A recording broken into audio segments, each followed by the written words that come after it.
Hey guys, I'm Joanne, and you are listening to The Raw Reality.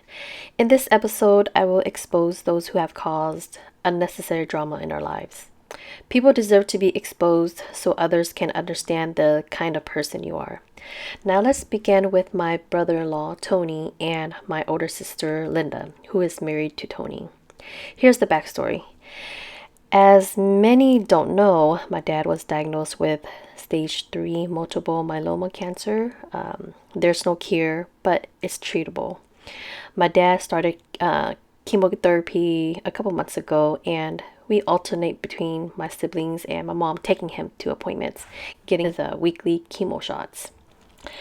On Friday, August 2nd, 2024, it was my husband's first time taking my dad to chemotherapy on my behalf. They had a normal conversation talking about life. My dad communicated to my husband that he expects to live for 5 years. My husband asked my dad if we should pay for funeral expenses to take advantage of current prices, in which, it increases annually. My husband have done it for his mom, so why not do the same for my dad, since my husband and I have been paying for my dad's life insurance and we care. Nowadays, people pay for their own funeral expenses to put less financial burden on their kids. Any parent who cares would do that, right? Anyways, my dad responded saying, no, it's okay. It shouldn't cost that much because he knows someone who did it for $10,000 in San Francisco. My dad and my husband pretty much had a good normal day talking about life, joking, laughing, or whatnot. It was just a positive day, There's nothing negative happened or said at all. Anyways, on the next day, my husband received a random text from Tony, which I will post here on the screen. He said, why the F are you asking Dad about funeral stuff as if he is dying soon? Everyone is trying to be positive, but ever since his diagnosis, you only talk negative. What the F is wrong with you? Would you say the same if it was your mom in this situation? Okay, so first of all, Tony rarely communicates with my husband or my dad. Tony typically sits on a separate couch apart from my dad, and on many occasions, Tony does not attend to gatherings at my parents' house. So it's suspicious that all of a sudden, Tony has feelings for my dad and talking this BS to my husband. It's so crazy that my husband predicted drama will happen once he takes my dad to chemo because that's how some of my family are. People will hate what is good and love what is evil.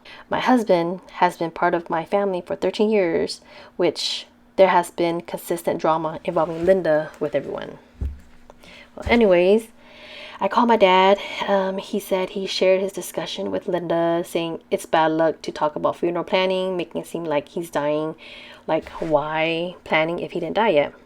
My dad did not address his concerns to my husband like adults should be, but he went behind my husband's back to tell Linda. She didn't share with Tony and then created this drama. My dad has always discussed funeral planning before his diagnosis. My dad chose me to take care of his premiums because he's afraid that no one would pay or take care of his funeral expenses. After my dad's diagnosis, my dad chose a photo for his funeral and asked Linda to make sure to use it. My dad also told my oldest brother, Johnny, I'm dying soon, in their first conversation after years of no contact. My dad talks about death and funeral planning all the time with his kids. So this tells me, oh, it's bad luck when my husband talks about funeral planning, but it's not bad luck when my dad talks about funeral planning with Linda and I. So ain't that some BS, making my husband sound like the bad guy.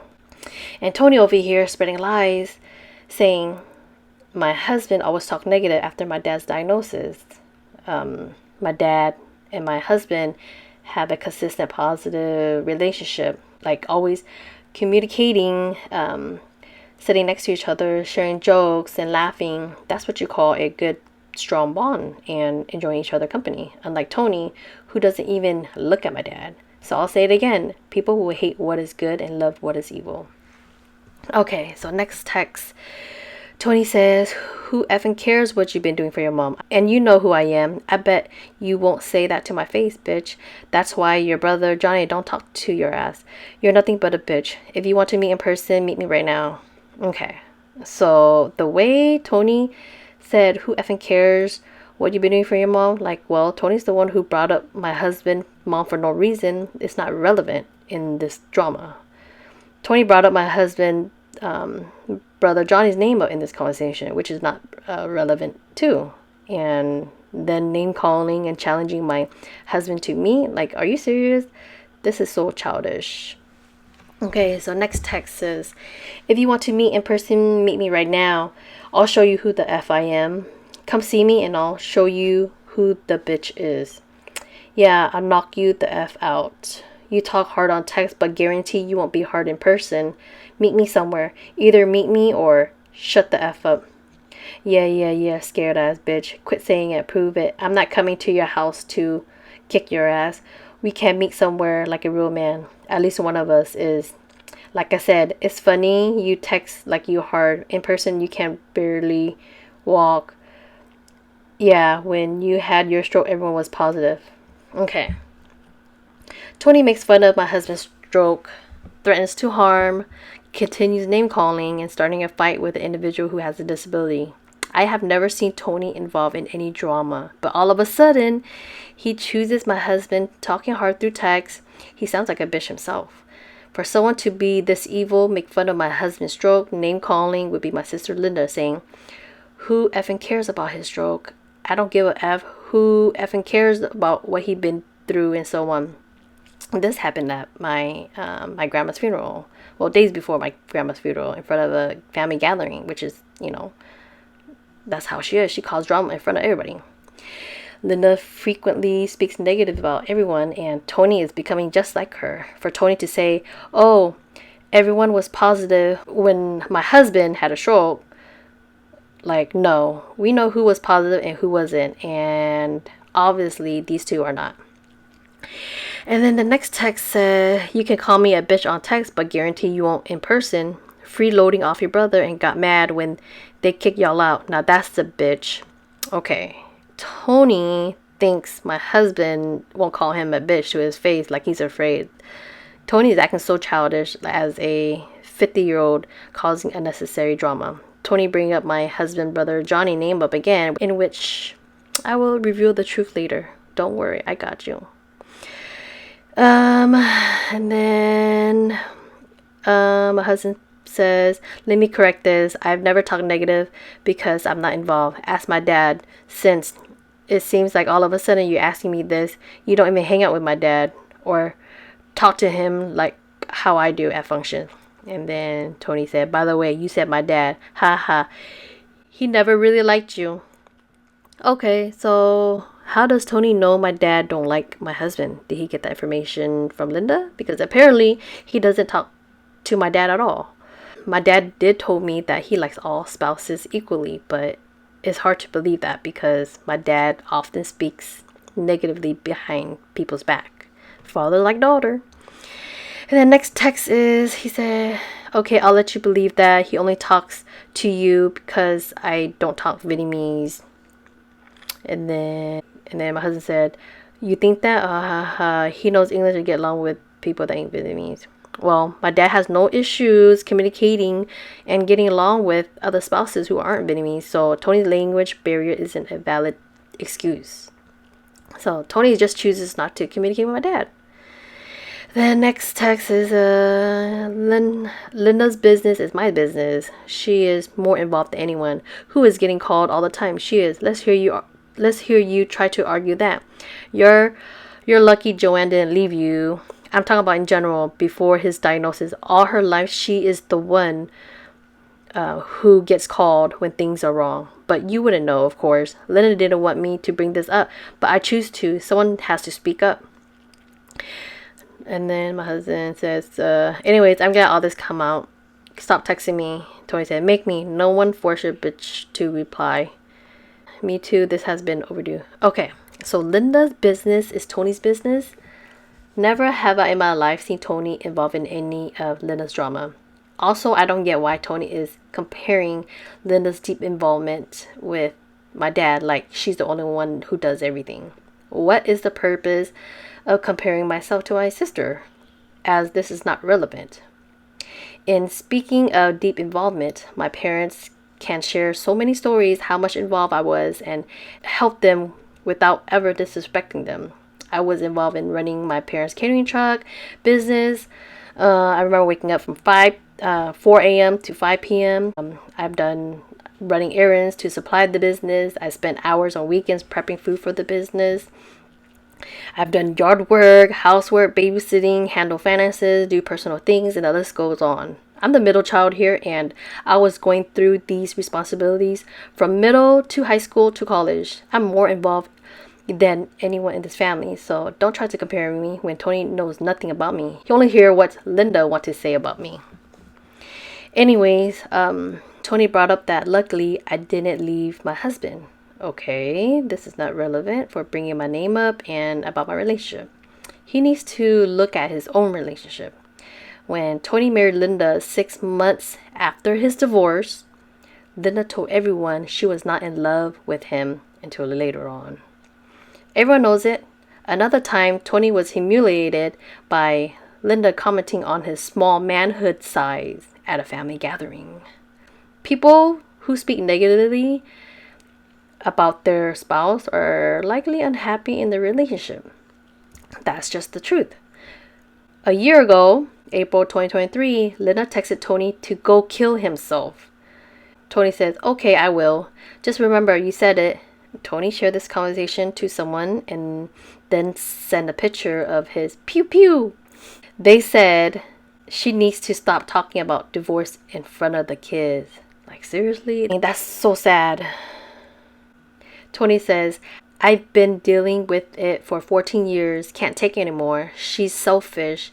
Don't even think about the kids. I can't put the kids through this every time she gets drunk." Okay, so for Tony and Linda judging and causing drama in other people's relationship, they need to look at their own, especially Linda.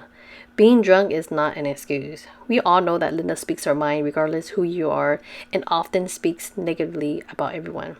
Trying to call my husband a bitch. He's a bitch for listening to my sister and not to think about his kids. If Linda says go jump over the bridge, who'll be the bitch to do it? Damn, now this is so drama. One time, Linda caused drama with me at our family gathering before Grandma's funeral, speaking badly about my husband, saying, "F his throat, who gives a F?" Saying I'm not happy in my relationship and bringing up so much BS. She caused drama in front of all the aunts, uncles, cousins, kids, causing them to dislike us. She does this all the time, causing drama with everybody. She can spread lies about us, but we will tell the truth about you. I can't wait until I tell more stories. My podcast is going to be lit. Anyways, Tony said Linda told him not to bring this up, but he wanted to speak up. Like, okay, why is he telling my husband this? This could have been resolved without drama because my dad had always had bad luck superstitions. Like, it's bad luck wearing hats in his house, and my dad would get mad, right? And then go behind their backs to tell Linda, but then no one caused drama for them. It just happened to be my husband who did nothing wrong but being himself. He took my dad to chemotherapy and no one appreciated it. People start drama because of jealousy and unhappiness with their own lives. All the text messages that Tony says to my husband is exactly how Linda would say to me when we had a drama a few years ago between me and her. She was talking so much BS. Bring up people's name up, bring up things that are not relevant, comparing myself to Linda. If this is really Tony behind these text messages, or is it Linda, or is it both? All I gotta say is, people start drama because they are trying to distract from truth about themselves. Anyways, after this, I told Linda that I was planning to stay away from our family gatherings right after my other sister had caused drama with me a week prior to Tony caused drama with my husband. So after Tony's drama happened, God showed me I have made the right choice to stay away. They are not your family when they talk badly about you. Linda was fine with distance since, we don't need to get together anyways, but be there for Dad. Then a few days had passed. Everything was normal, like Dad's appointments schedule came out. Us siblings picked the days that we want. And then a few days later, Linda sends me a final text and then blocked me everywhere. And then my two remaining sisters followed and by deleting or blocking too, which is a pattern that they establish whenever Linda dislikes a family member. That's what they do. They follow her. They also they all deleted or blocked my oldest brother and two of my sister-in-laws when Linda caused drama with them years ago. So yeah, one time Linda once told me to delete some of her coworkers off my Facebook page because she was not cool with them. Another time, she told me to delete one of her best friend off my Facebook because she was not cool with her. I'm telling y'all, all my life, drama is always happening within my family, which Linda is mostly involved in everyone's business. People should get it by now, like why Linda always causes drama. And about this Tony drama with my husband, I'm positive Linda was involved behind it too, based on her tracking record and the way how things were said. Well, I'm glad I canned myself out before they did. I choose peace over drama and distance over disrespect. People will always start drama because of jealousy, unhappiness with their own lives, and trying to distract from truth about themselves. Lastly, I wanted to share an important message. I came across this girl's video after writing up my plans for my podcast, like what to say. And the Holy Spirit is saying, stand up for what is right and expose the people. This means tearing down lies when the enemies are spreading them. The Bible tells us, do not be afraid 365 times. It's the most repeated phrase in the Bible. And this is because God does not want you to have a spirit of fear. When you don't speak the truth, you're siding with the enemy. Some people choose to be in the middle to avoid drama because they don't want to get canceled or left out. So yeah, do not be afraid for speaking for what is right, for what is the truth. That's all for today. Thank you guys for listening, and I'll talk to you in my next episode. Bye.